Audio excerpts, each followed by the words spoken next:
everyone to the June 9th, 2020 Redevelopment Agency meeting of Ogden City.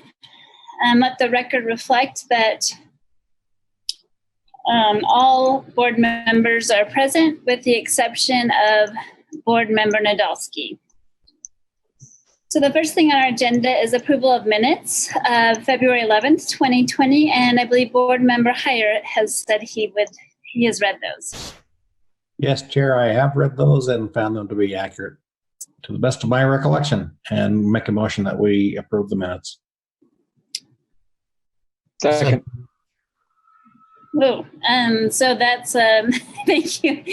That's a motion to approve the minutes of February 11th, 2020 by Board Member Heyer, and a second by, I think it was Board Member Blair. All in favor? Aye. Aye. Any opposed? Great, thank you. So now we'll have a public hearing for fiscal year 2020 to 2021 proposed budget. So first we'll have a presentation. Thanks, Councilmember. I'm going to be making that presentation. Brandon, will I be able to share my screen? Yes, ma'am. Okay, thank you. Well, I may, if I can, I guess that's the issue. Does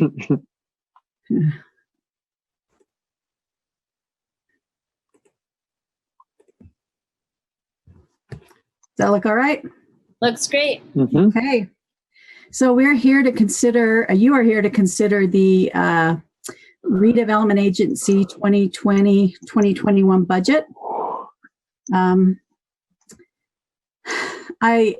Reviewing last year's presentation, I thought I'd just include why we do RDAs. It's to encourage private investment in blighted areas of the community or areas with a demonstrated need for economic development. Sometimes people think we just do them because you just do them because you want to, but they are very targeted, tools that the administration uses and recommends to you for these purposes. For 2020-21, there will be 13 project areas. The overall budget for the RDA is about $10 million. We had 2 expire in 2019, DDO, which of course was the large one, and Golden Links. RDA revenues come from various sources. Primarily, they come from property tax increment. That is in an RDA. There is a certain value placed on the property at the time before development starts. And then at the end of the development, that's the new property value. And the tax that is generated by that increment, the difference between the property value at the beginning and the property value after the development is in, that's what is the increment. And that's where the property taxes come into the RDA and are used for various purposes, which we'll talk in a minute. Lease revenues, sometimes interagency transfers. This is occasionally the city will transfer additional funds into the RDA, usually for purchase of property up front. Sometimes there's interfund transfers that go from districts to the administration or housing. Sometimes there's interest income and some various other types of income that come in. RDA expenditures are used to pay for infrastructure to support the RDA projects. So that could be new roads, curb and gutter sidewalk, new or enlarged utility pipes or whatever. And so that's important to remember that that's a benefit to the entire city when those things are put in. RDA projects have included BDO, which is sort of the golden example of what an RDA project can be. The Junction, Tower View Apartments here, and then Continental. And so those are all in different, BDO just expired. The Junction's about in the middle of its RDA project time period. Tower View Apartments is fairly new. And Continental, although the RDA area has been created, there still hasn't been any development put in there. This is where the Twinkie factory was. So you can see here here's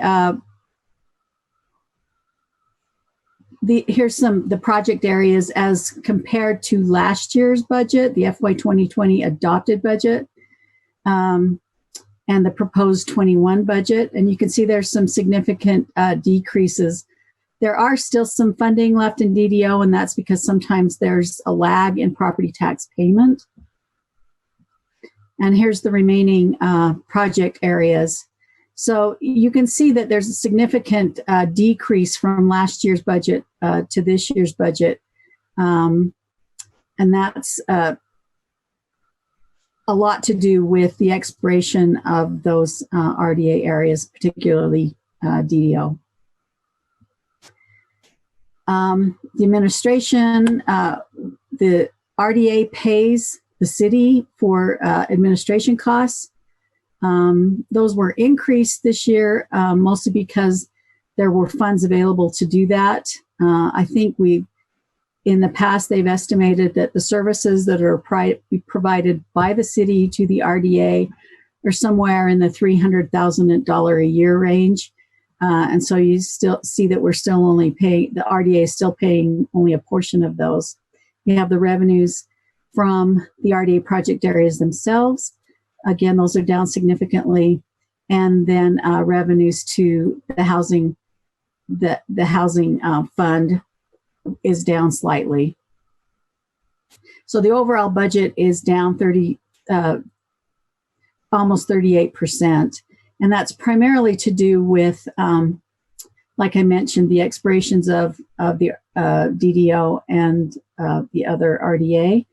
But it's also because there was a true up with the revenues, with the reports that the county does. And so that's why there's that significant decrease. The city does transfer BDO lease revenue to the RDA to pay for some ongoing commitments that we've entered into. Most of these projects were for property purchase. So we have the Cial Royale payment. That wasn't property purchase. That was a commitment to the developer. Flowers Foods, that was for property purchase.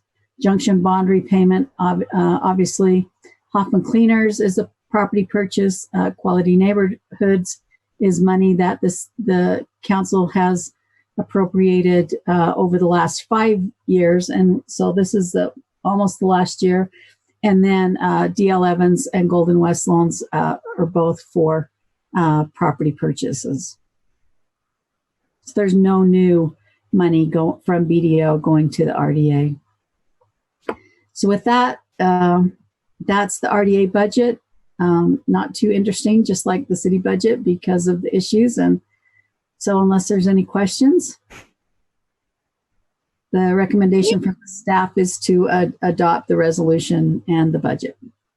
Thanks so much, Janine. Are there any questions from board members?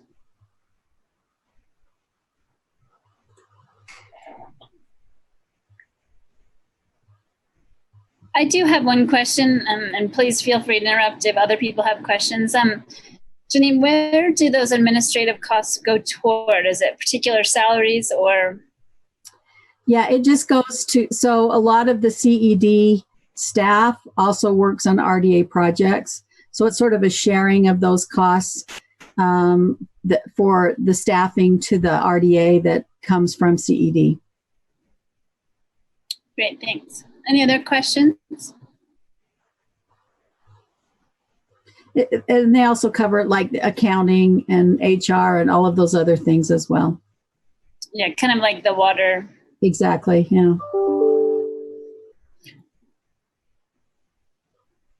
Okay, I don't see any other questions, so we'll open the public hearing. Brandon, do you mind explaining to folks on the call how to do that? Not at all. Thank you. For those participating via Zoom, you will be able to participate in the public hearing by raising your hand, which is a button that can be found at the bottom of your screen. If you are not participating via Zoom, you are unable to participate in the public hearing tonight, but you can submit public comment anytime at ogdencity.com/public input, as well as call our public comment hotline at 801-629-8158. So for those who are joining us this evening via Zoom, please raise your hand if you would like to participate in the public hearing.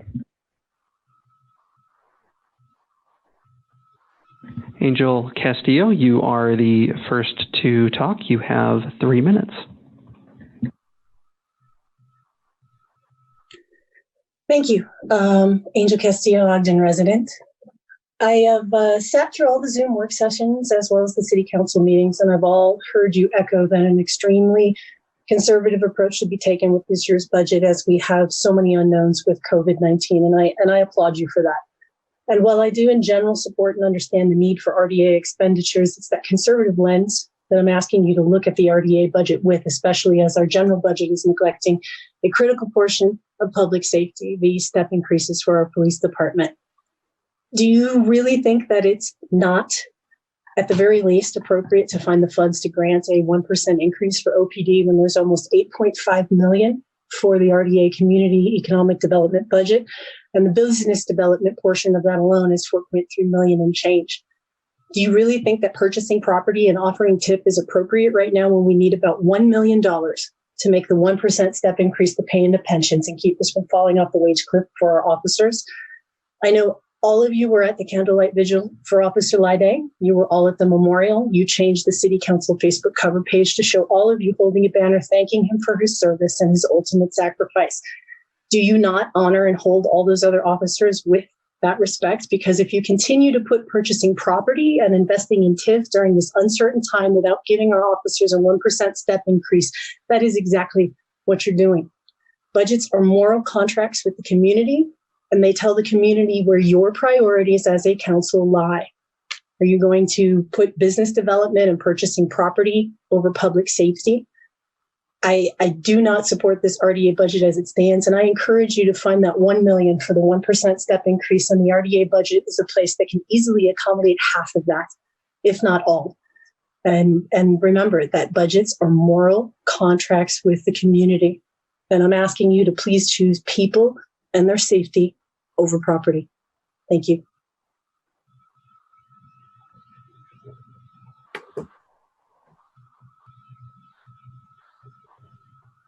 Thank you.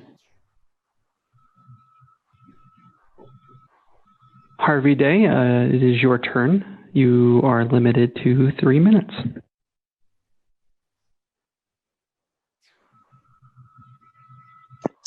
Hi, can everyone hear me? Okay.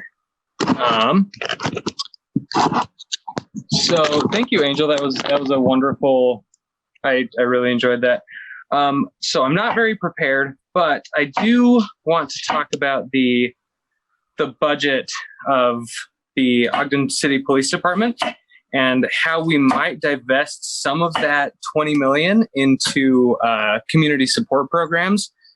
And so I'm sorry, this is in regards to only the RDA budget this evening. So if you'd like to make a comment about that, you're welcome to. Oh, thank you. Thank you. I did not understand. Oh, no problem. It takes, it's hard to understand these things. So it's a public hearing about the RDA budget. Gotcha. Okay. So with regards to the RDA budget specifically, I do believe that we could divest some of that money as well into community support projects, sustainable housing for our homeless population and lower income people. And I think, community support would be a very good investment of money because Ogden already has a very strong community support system. So that is all I have to say. I yield my time. Thank you. Thank you so much for joining us.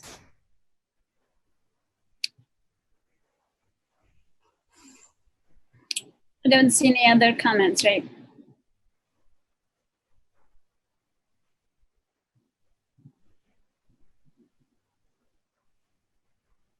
Would anybody like to close the public hearing? So do. I'll make a motion to close the public hearing, or second, whichever you would prefer. Board Member Stevens, were you saying something also? No, I was going to suggest we close the public hearing. Okay, so then we have a motion by Board Member Heyer. Would you like to second it? Sure, I can do that. Thank you. So we have a motion by Board Member Heyer, second by Board Member Stevens to close the public hearing. All in favor? Aye. Aye. Any opposed? Great, thank you. And thank you for those of you that spoke. Chair Chaburka, can I make a quick comment, and maybe Janine, maybe you can follow this up, but I think one of the things that people don't understand is that a significant part of this RDA budget has already been committed to projects that are already in process. And it is not like we are, there's not a lot we're doing extra funding on for these RDA projects. So an RDA area has already been established, and that tax increment has already been accounted for within that project area for whatever time period. And it's not like that money is just sitting there to be able to be used for something else. It's used for the districts and the project areas that have already been established. So I just want to make sure that people understand that this is not like we're putting an extra, $10 million into the RDA budget. We're not. These are dollars that are already committed to projects that are already ongoing. So am I saying that correctly, Janine, or anybody else? Yeah, absolutely. So all of the property purchases were purchased in previous years. These are just payments on contracts that the city has entered into. I guess the one exception would be the $1 million for quality neighborhoods. That's sort of a handshake agreement from the board to the city, or the city to the board. So as the city council, you could theoretically pull back that money and use it for something else. However, as Mr. Day mentioned, that money, that $1 million does go to affordable housing. That goes into community and economic developments, housing projects. That goes right along with all of the HUD funds that we receive. The city's spending north of $5 million a year on affordable housing projects. So, and again, also all of that money, that tax increment money, it has to go to the RDA. It's required by state law. It's not something that the council or the board can funnel off to the general fund or some other fund. It is required to stay in the RDA and be counted in the RDA and do the things that the RDA does. Thanks for those comments. Any other comments or questions?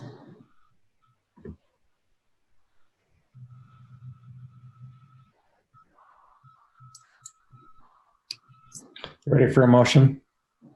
Looks like it. Then I will make that motion that I move that we adopt Resolution 2020-1, adopting the annual budget of the redevelopment agency for fiscal year 2020 to 2021. Second. So we have a motion by Board Member Heyer and a second. Was that you, Bart? I'm sorry. I wasn't looking at. Okay, Yeah. Thank you. I appreciate it. It sounded like your voice, but I wasn't looking at you. And a second by Board Member Blair to adopt Resolution 2020-1. This is a roll call vote. Board Member Lopez, Aye. Board Member Stevens, Aye. Board Member White, Aye. Board Member Heyer, Aye. Vice Chair Blair, Aye. Chair Chaburka. Aye, and that passes. Thank you, everyone. Would the executive director like to make any comments? Nothing tonight, thank you. And any other board members like to make comments?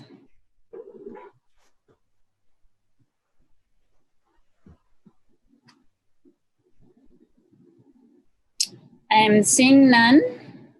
So I'd be happy to entertain adjournment. So moved. I'll second. We have a motion to adjourn by Board Member Lopez and a second by Board Member Heyer. All in favor? Aye. Aye. Any opposed? Great, thank you. So now we will go on to our Municipal Building Authority meeting. Brandon, let me know when the recorder's ready. Thank you, I will.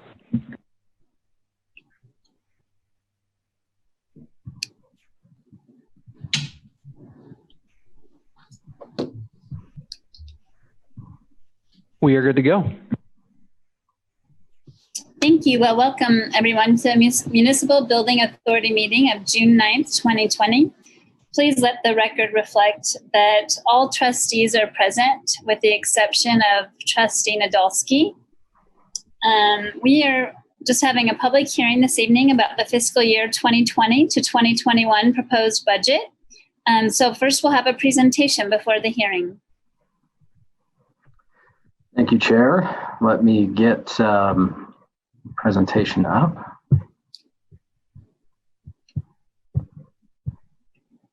Is that full screen for everybody? It is. Perfect, thank you. Well, this is going to be a fairly short presentation. In the proposed FY21 budget, there's only one bond left, and that's the Public Works Facility Bond. And that was issued in 2006, and it matures just about a year from now, so a year and 6 days, and that will be paid off. The principal as of the end of this current fiscal year will be $280,000. And as you know, the Lindquist Field bond was refunded and is no longer part of the MBA budget as we go forward. So looking at the actual numbers, as you would expect, as we pay off debt, the principal payment goes up, the interest payment goes down. And as you can see there, the field debt is zeroed out for the upcoming year. The trust fees and the insurance amounts have stayed the same. And so the total budget for the upcoming FY21 budget is $297,175. And I'd be happy to answer any questions I could.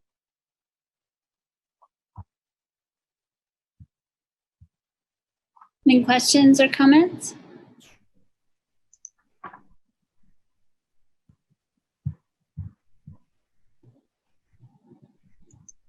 Okay, so now we'll open for the public hearing. Brandon, do you mind explaining that to our participants? Sure. Again, if you're joining us via Zoom, you can participate by raising your hand virtually by clicking the raise hand button. And if you're not joining us via Zoom, you can submit public comments online at ogdencity.com/public input or leave us a message at the hotline 801-629-8158. Thank you. You're great at that. So we'll wait to see if anybody would like to raise their hand.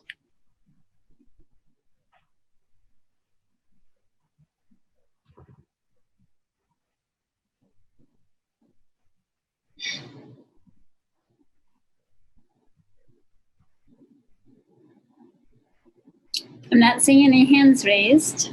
Would we like to close the public hearing?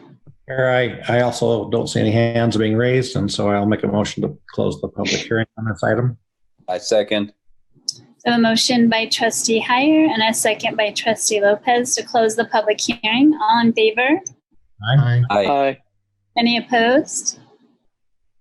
Thank you. So now I'd be happy to entertain any motions. Motion to adjourn. I think first we have to decide whether we want to do a motion on the sorry. resolution. Proposed. I mean, I would usually do it, but I'm Sorry. on my game a little bit. Resolution first. Yeah. Chair, I'll make a motion that we adopt Resolution 2020-1. I will second it.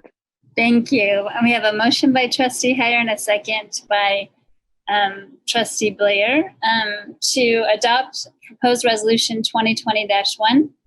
This is a roll call vote. Trustee Heyer, Aye.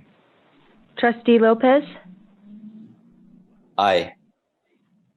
Trustee Stevens, Aye. Trustee White, Aye. Vice Chair Blair, Aye. Chair Chaburka. Aye, and that passes.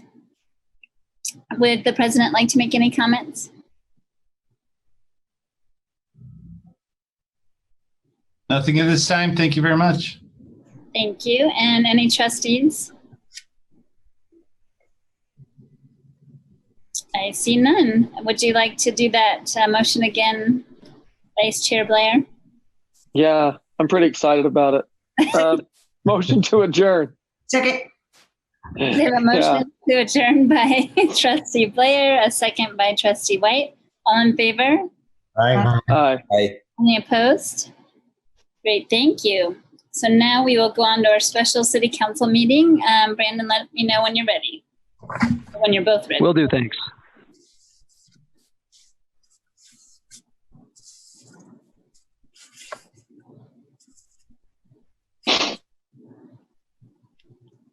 All systems are go. Great. Welcome, everyone, to the special city council meeting of June 9th, 2020. Let the record reflect that all council members are present with the exception of Councilmember Nadolski. First up, we have a fireworks restriction report from administration. I see Chief Matthew on. Are you going to tell us about that? Yes, I will, Chair. Thank you, Councilmember Chair and council members. You can hear me okay, I assume? Yes. Okay, what we have before you is a resolution for consideration. The way the state legislature has set this up is that the legislative body has the authority to make a determination whether or not fire restrictions are placed within their community, especially as it relates to the conditions. What's happened over the years is the fire marshals in some communities somewhat overused that authority when they used to have the authority to set these restrictions and restricted fireworks or ignition sources in areas where they weren't really warranted, and that caused some problems. So the legislation was changed. What we have before you for your consideration, and we typically do this every year, is present to you when and where we believe there's a high risk of a proliferation of a fire problem. And most notably, we're responsible for identifying those areas that have a couple of things. One, the readily identifiable features like major waterways or roadways that were easily identified by people, geographic features, where places where in the wildland interface abuts our municipal boundaries, such as the East Bench or along the riverways. And that we base that recommendation predicted on current environmental conditions, such as either a lack of water, a lack of rainfall, precipitation, as well as the state and condition of the vegetation with the temperature conditions, which we've seen recently rise. And so what we have before you, as a reminder, last year we didn't come to ask you for restrictions until after July 4th, just before July 24th, because we had such a wet spring and early summer. However, this year it's totally opposite, because we've had low moisture content in March, April, and May, and the temperatures have risen up into the 90s, as evident by the wildfire we had up on the East Bench just north of 12th Street recently. We are asking to put in place this prohibition of any ignition sources that would potentially cause a wildland fire, most notably above the geographical boundaries we've identified as east of Harrison Boulevard. And now we know that in all areas in the city, that's not right next to the wildland interface area. But according to the state statute, they ask us to identify something that's easily to identify with the community, and then we can enforce. And then also along the riverways and into the parkway areas down along Fort Buenaventura and where the old landfill is, where there's quite a bit of vegetation and fuels in those areas. And it's the same place that we've asked your permission to restrict ignition and any type of use of any fireworks in those areas in the past. Frankly, what I can give you is feedback from other citizens as we get requests to expand this particular area. But frankly, we don't believe that follows the state statute in terms of where the risk is at. Oftentimes people ask for additional restrictions in their area, not because of necessarily a proliferation of a wildland fire, but because they're either annoyed by the late use of fireworks at night because they bother animals and cause a lot of stress for animals. But according to the law, we're allowed to prevent because of the risk of fire and fire danger. And so what you have before you is a request to restrict for those particular areas we've done in the past, but we'd like to do it now rather than later in the year because we think the fire conditions, according to the environmental folks we've been talking to, state fire prevention specialists, there's very low water content in the light fuels. They have burned very easily, and once ignited, they are very difficult to control. And that's what we saw up north of 12th Street recently.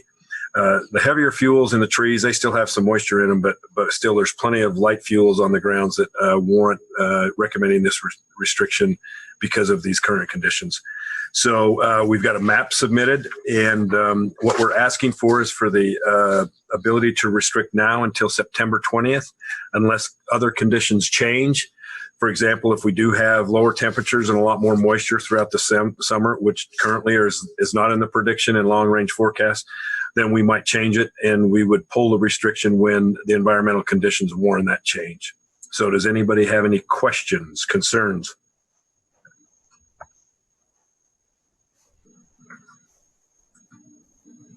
Any questions?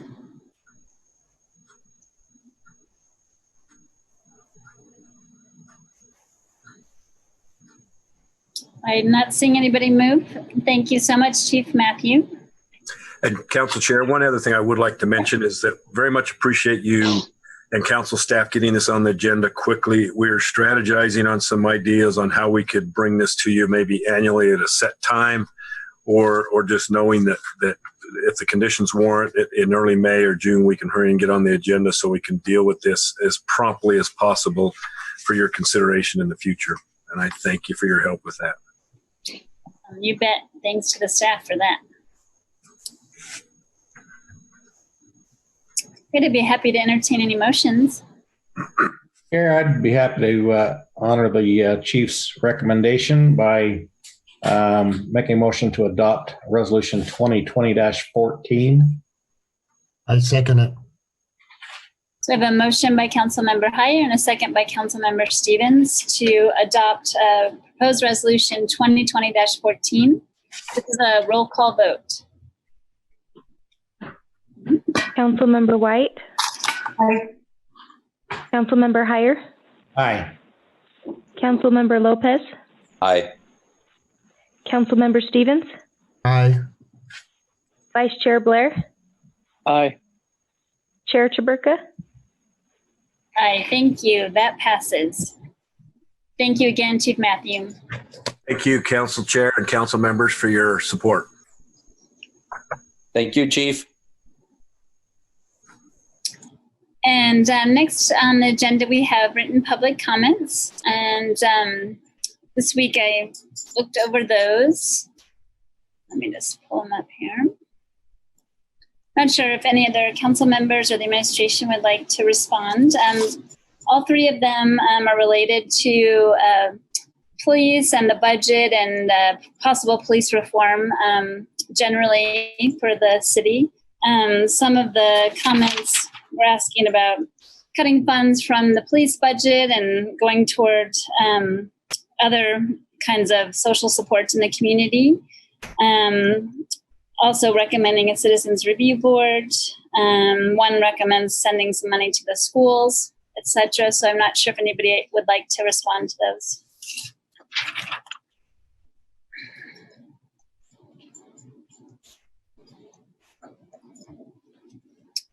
Well, I certainly got a lot of personal emails at my council email address about this issue as well. And I think that there's a lot to understand about some of these ideas, and I certainly am willing to think about it. I mean, this is kind of what I do at my day job, is think about how we build community and build social supports.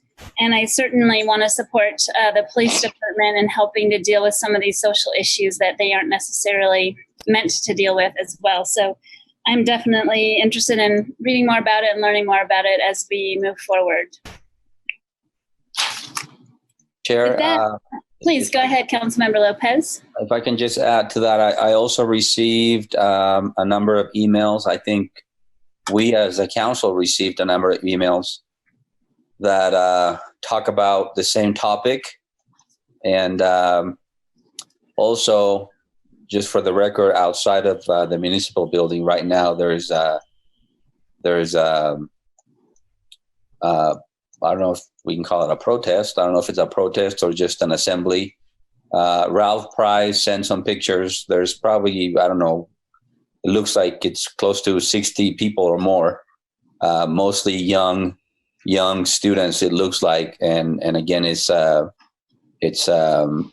manifestation in support of what's happening, like the other protests that have been going on. So just wanted to acknowledge that. Thank you. Thank you. So there's no other comments about that. We do have a closed executive session on the agenda, and we do plan to adjourn directly from that closed executive session. I don't know in the meanwhile if the mayor would like to make any general comments. Sure. I'd love to make a couple general comments. And, honestly, as was evidenced last week with my inability to not be emotional about what's gone on, our police department and public safety have done a phenomenal job in terms of keeping a platform where people can speak their mind and be respectful and share their ideas, but not go places that we've seen across the country. And so I want to just extend my gratitude. We had a tragedy a couple of weeks ago, and our people have been professional, disciplined, focused, and worked through this. And we have really appreciated that. And so we support all the people that are going to come out and talk about what they want. I mean, that's part of what makes America great. But part of what makes America great is you have a safe place to do that. And I want to recognize our public safety department for creating a safe place to do that. And we have had a phenomenal response from everybody in our community. I appreciated all of you being there as well for the funeral and everything that happened over the last week. It's an impossible thing to deal with. And our guys have been, guys and girls have been amazing as they work through that. And I just want to give a tip of the cap to all of them that have worked so hard and put so much into this. And if you're at the funeral or at the graveside service and you saw the gloves that got put down and the emotion that came from everybody, I want to recognize and respect that. And, there are a lot of people that have opinions to be made and have things to say, but if you want to create the biggest change, get involved and go through it, pin a badge, stand to watch, figure out what these guys are doing, what these guys and ladies are doing. And I just really appreciate the support of this community. When we did the processions, I think we did 3 of them. When Officer Lyde went to Salt Lake and when he came back, and then when we did 3 days of candlelight vigils and everything else, this community showed up in a huge way. And that makes me really proud to be a representative of the city and somebody that cares about the city, and the sacrifices we make really matter. And I hope everybody just takes a chance to breathe into that a little bit and respect what the community, our community, does and what they stand for. And it was really touching to be a part of that. So other than that, I appreciate that we live where we do, and we have the people around us that we have. And I thank you all for being patient and being willing to listen, as I am. I mean, we want to hear what's going on, what's happening, and we all seek to improve, and we don't, I hope, lead by ego. And I think that's been representative in Ogden City. So I'm really proud of what's happened up here. Thank you, Mayor. Any council members like to make any comments?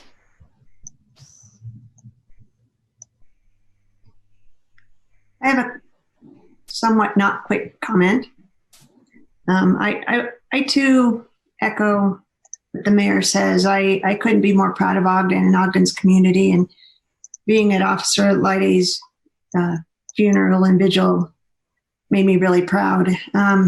But I also want to start off by publicly acknowledging that I've been sitting in some discomfort watching these protests that have been happening in the cities across the country and including Ogden. And I've really been disappointed about my inaction. I have realized that ultimately my inaction has actually been an action, and more so, I've realized that this is not about me.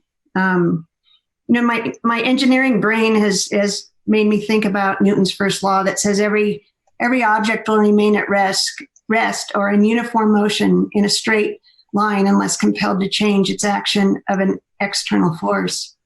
And I realized that I have the ability to become, because I'm both white and sit in a position of leadership, to use my privilege to help. I want to say that I'm not going to get it right. I'm not going to say that I'm not going to make it perfect. I know that I'm going to get it wrong.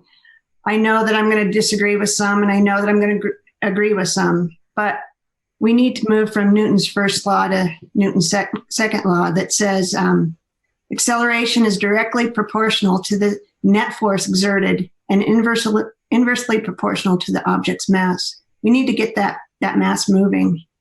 I want people to know that I'm going to commit to educate and act myself, and try to do the same with others along the way. I've realized that this is a very complicated issue, and I know that a lot has already been done. And I also know that we can do more. I want to thank Black Lives Matter for making me sit in this discomfort, and I want to just publicly say that change starts with me. So I hope that many of you along with me will move in a forceful direction, whatever that is. So thank you. Thank you. Any other comments? I'd just like to add what Marcia has made a comment, and what the mayor. There's a lot of activity in other parts of the country, and like the mayor said, we're extremely pleased and proud of our citizens here.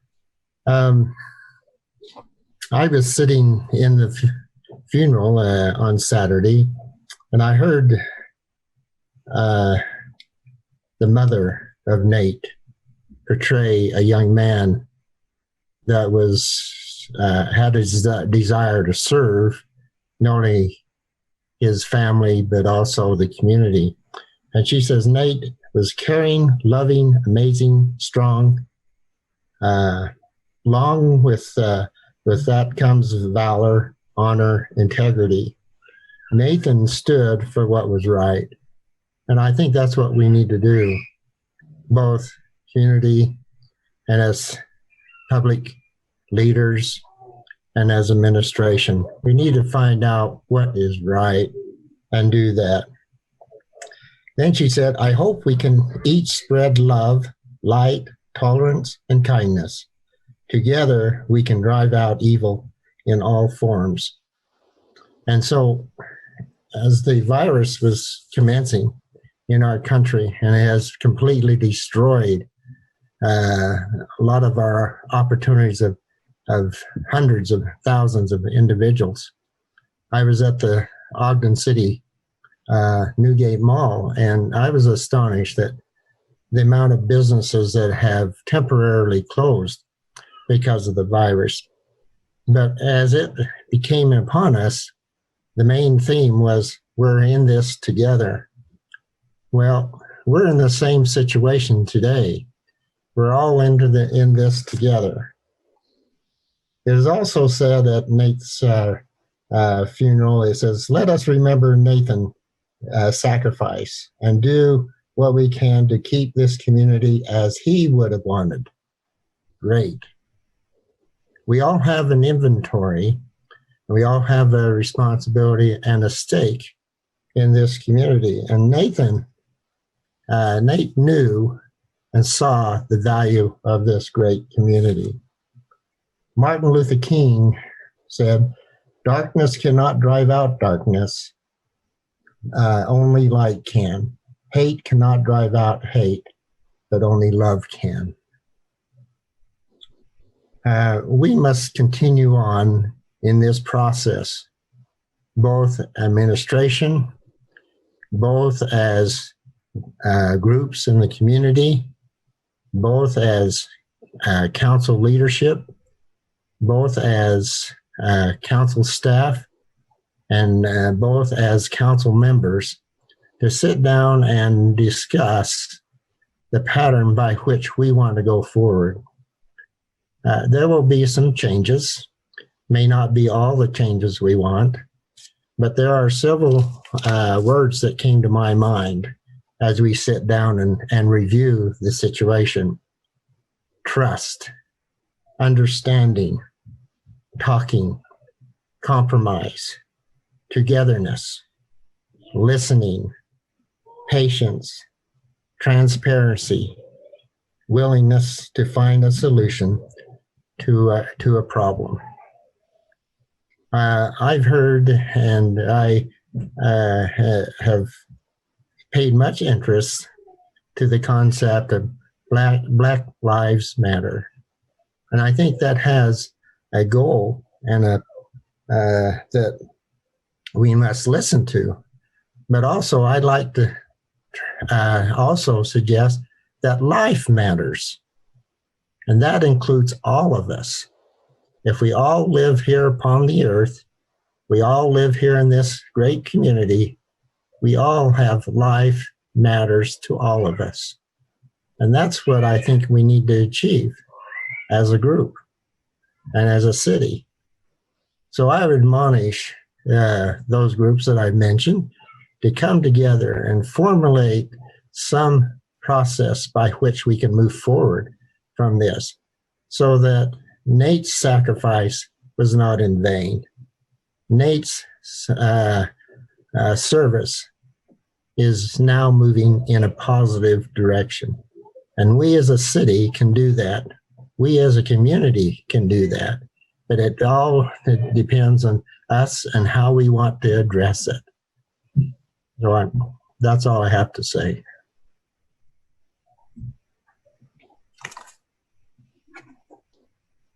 Any other, I said thank you, Doug. Sorry, I was muted. Any other council member comments? Chair, I'd just like to postpone my comments for later. As you know, I really hate to make emotional decisions. I like to collect the facts, kind of weigh them up, process them, marinate them, and weigh them against eternal principles or, things that just don't change. And I have read those email comments that came to us, and I'm trying to extract the things that I think are things we can act upon in a positive way. And it's just going to take me a little more time. So more to come. Thank you.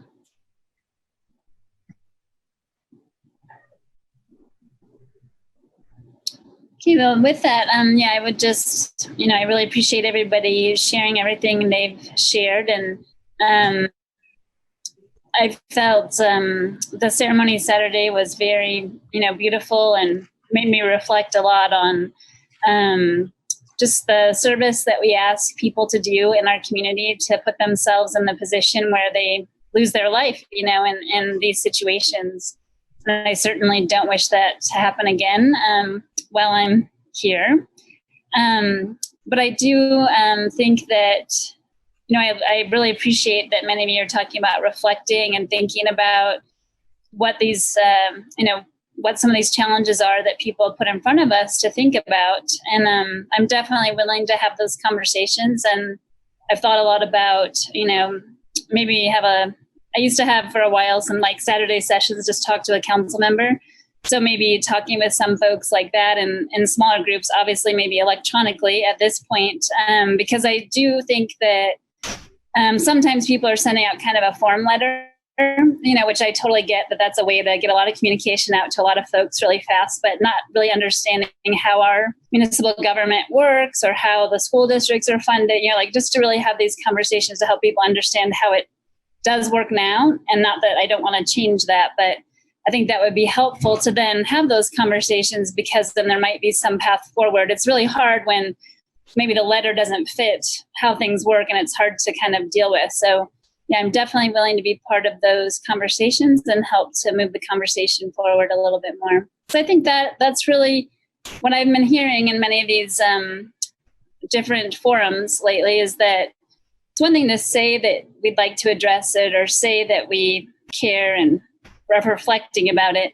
But then what people are really asking is for some action or some sign that there's proof right behind these kinds of statements. So that's what I'm going to be thinking about and working on too. So now we'll go into the closed executive session. And as I mentioned, we will be adjourning directly from that. So we'll actually be logging out of this Zoom meeting. And then if you're invited to participate in that meeting, then you'll log in again. Am I correct about that, Brandon?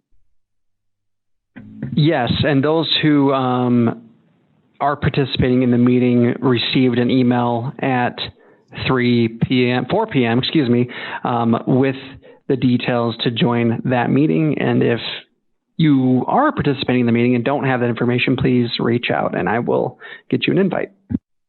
Thank you. And thanks to all of you for attending this evening. So I don't know if someone would like to make a motion about the closed executive session.